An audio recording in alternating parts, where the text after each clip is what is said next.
28 अप्रैल 1988 ठीक 1:25 पर एक 19 साल पुराना एयरक्राफ्ट बोइंग 737 जो अलोहा एयरलाइंस का प्रॉपर्टी था, जो हिलो इंटरनेशनल एयरपोर्ट से होनोलुलु जाने के लिए टेक ऑफ किया। उस दिन बोइंग 737 एयरक्राफ्ट ने ऑलरेडी 3 बार उड़ान भर चुका था। सबसे पहले ये एयरक्राफ्ट होनोलुलु से हिलो पहुंचा, वहां से माउई और फिर माउई से कुई। उस दिन आसमान बिल्कुल साफ था और देखकर ऐसा बिल्कुल नहीं लग रहा था कि बहुत ही जल्दी कुछ बुरा होने वाला है। प्लेन के कप्तान रॉबर्ट सॉन्सथाइमर, जिसका बोइंग 737 एयरक्राफ्ट में 6700 घंटे तक प्लेन चलाने का एक्सपीरियंस था। किसी भी प्लेन में पायलट्स के अलावा और भी बहुत सारे लोग होते हैं जो प्लेन उड़ाने के काम में अहम भूमिका निभाती है। उन्हीं में से एक थे प्लेन के फर्स्ट ऑफिसर मैडेलिन टॉम्किंस, एक 36 साल की लड़की जिसका इसी एयरक्राफ्ट में 3500 घंटे का फ्लाइट एक्सपीरियंस था।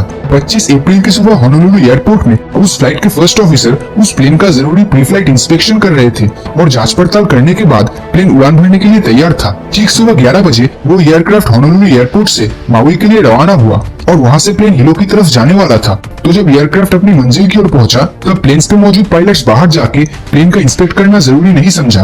दरअसल प्लेन्स हर बार एक फ्लाइट कंप्लीट करने के बाद उनमें रूटीन चेकअप किया जाता है कि प्लेन में कोई डैमेज या तकनीकी खराबी ना हो जाए। हालांकि ये एकदम कंपलसरी नहीं है और इसीलिए शायद प्लेन के पायलट्स ने इस स्टेप को स्किप करना ही ठीक समझा। तो 1:25 पर प्लेन फिर से उड़ान भरने के लिए तैयार था, जिसमें 89 पैसेंजर्स, 3 फ्लाइट अटेंडेंट्स और 2 पायलट्स थे। तो उड़ान भरने के कुछ ही समय बाद प्लेन जमीन से 24,000 फीट ऊपर आसमान में उड़ रहा था। लेकिन 1:48 पर माउई से ठीक 26 मील दूर वो हादसा हुआ जिसके बारे में किसी ने सोचा भी नहीं था। प्लेन में मौजूद सभी को तब एक अजीब सी आवाज सुनने को मिल रहा था, जैसे किसी होल से बहुत ही तेजी से हवा बह रहा हो। देखते ही देखते एयरक्राफ्ट के लेफ्ट पोर्शन का छत टूटकर प्लेन से अलग हो गया, जिससे प्लेन के बाहर और अंदर का एयर प्रेशर सेम हो गया था। और पहले जो छत का छोटा सा हिस्सा टूटा हुआ था वही चीज टूटते टूटते करीबन 19 फीट लंबा हो गया। ये हिस्सा प्लेन के कॉकपिट से लेकर फोर्ज विंग एरिया तक लंबा था। आप सोच सकते हैं ये उस प्लेन के लिए कितना खतरनाक था। पहले तो पायलट्स को समझ ही नहीं आया कि असल में हुआ क्या है, क्योंकि प्लेन का डैमेज्ड पार्ट उनके पीछे था। कॉकपिट में बैठे फर्स्ट ऑफिसर जो उस समय एयरक्राफ्ट को कंट्रोल कर रहे थे, उन्हें ऐसा लग रहा था जैसे उनके सर को कोई पीछे धकेल रहा है। और तभी उन्होंने पीछे मुड़कर देखा, प्लेन के छत के टूटे हुए डिब्रीज या टुकड़े रैंडमली इधर उधर घूम रहे थे। और जब प्लेन के कप्तान ने पीछे मुड़कर देखा तब प्लेन का दरवाजा वहां से गायब था और ऊपर देखा तो उन्हें सिर्फ नीला आसमान ही दिख रहा था। इसके बाद वो एयरक्राफ्ट किसी पेंडुलम की तरह एक बार बाई तरफ झुक रहा था तो एक बार दाईं तरफ, और इतने डिसबैलेंस के चलते प्लेन को कंट्रोल कर पाना काफी मुश्किल हो रहा था।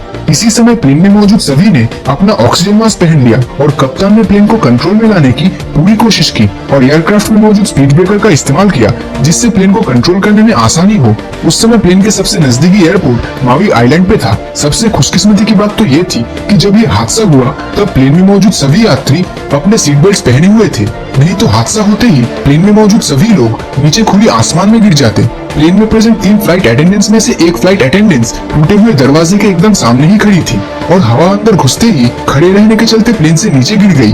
जब प्लेन के अंदर ये सब हो रहा था तब प्लेन के पायलट्स एयर ट्रैफिक कंट्रोल के साथ कांटेक्ट करने की कोशिश कर रहे थे। हालत इतनी बदतर हो गई थी कि प्लेन के पायलट्स एक दूसरे की आवाज तक नहीं सुन पा रहे थे और इशारे के जरिए एक दूसरे के साथ कांटेक्ट कर रहे थे। ऐसा इसलिए हुआ क्योंकि प्लेन के अंदर बहुत ही जोर से हवाएं बह रही थी, जिससे कि कुछ भी सुनाई नहीं दे रहा था। पायलट्स को तो ये तक पता नहीं चल रहा था कि उनका रेडियो सिग्नल्स काम कर रहा है या नहीं और उनका emergency messages air traffic control तक डिलीवर हुआ या नहीं, इस बारे में भी वो लोग श्योर नहीं हो पा रहे थे। और जब तक एयर ट्रैफिक कंट्रोल तक मैसेजेस पहुंचा तब ये प्लेन जमीन से सिर्फ 14,000 फीट ऊपर था। सिग्नल्स पहुंचते ही माउई एयरलाइंस के स्टाफ्स इमरजेंसी लैंडिंग की फुल तैयारी कर रहे थे, लेकिन एयरपोर्ट कंट्रोल टावर के पास ऐसी कोई जानकारी नहीं थी कि एयरक्राफ्ट को मेडिकल हेल्प की भी जरूरत पड़ने वाली है, क्योंकि प्लेन के पायलट्स ने जल्दी में यही कहा था कि एयर डिफेंस की वजह से एयरक्राफ्ट में रैपिड डिकम्प्रेशन हुआ है। लेकिन प्लेन के करंट कंडीशन के बारे में डिटेल्स में बताने का टाइम कप्तान के पास नहीं था। देखते ही देखते प्लेन जमीन से 10,000 फीट ऊंचाई तक पहुंच चुका था। तब प्लेन के कप्तान ने अपना ऑक्सीजन मास्क हटाया और स्पीड ब्रेक को बंद किया। प्लेन अब तक आसमान में टिका हुआ था और तेजी से काहुलुई एयरपोर्ट की तरफ बढ़ रहा था। प्लेन के कप्तान के इशारे के बाद फर्स्ट ऑफिसर ने लैंडिंग गियर को नीचे किया, लेकिन लैंडिंग गियर का जो इंडिकेटर था वो ऑन नहीं हो रहा था। इससे सिर्फ दो ही बात हो सकती थी, या तो वो इंडिकेटर लाइट खराब हो चुका था या फिर लैंडिंग गियर में सच में बहुत बड़ी प्रॉब्लम थी। ये एक प्रॉब्लम कम नहीं था कि दूसरा प्रॉब्लम शुरू हो गया।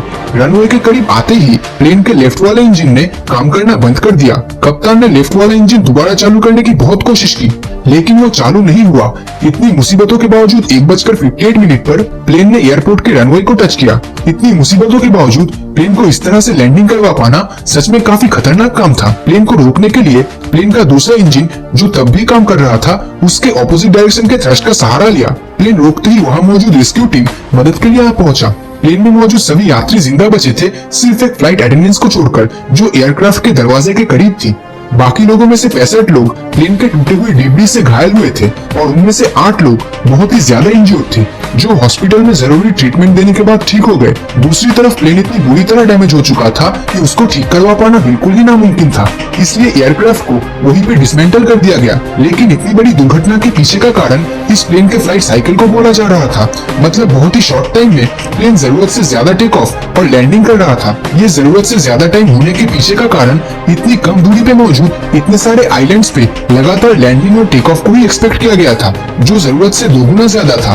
फ्लाइट पे मौजूद एक पैसेंजर ने अपने इस फ्लाइट एक्सपीरियंस से जुड़े इंटरव्यू के दौरान कहा कि प्लेन पे उठते समय उन्होंने एयरक्राफ्ट के फ्यूजेलाज में छोटी सी क्रैक नोटिस करी थी, लेकिन उन्हें ये डैमेज उतना भी सीरियस इशू नहीं लगा। तो इस बात को क्रू मेंबर्स को इन्फॉर्म करने की बजाय उन्होंने इसे इग्नोर करना ही बेहतर समझा। तो इस हादसे के पीछे का कारण आपको उस पैसेंजर्स की लापरवाही लगती है या फिर इतनी बार फ्लाइट लैंडिंग और टेक ऑफ ही इसका मेन रीजन है?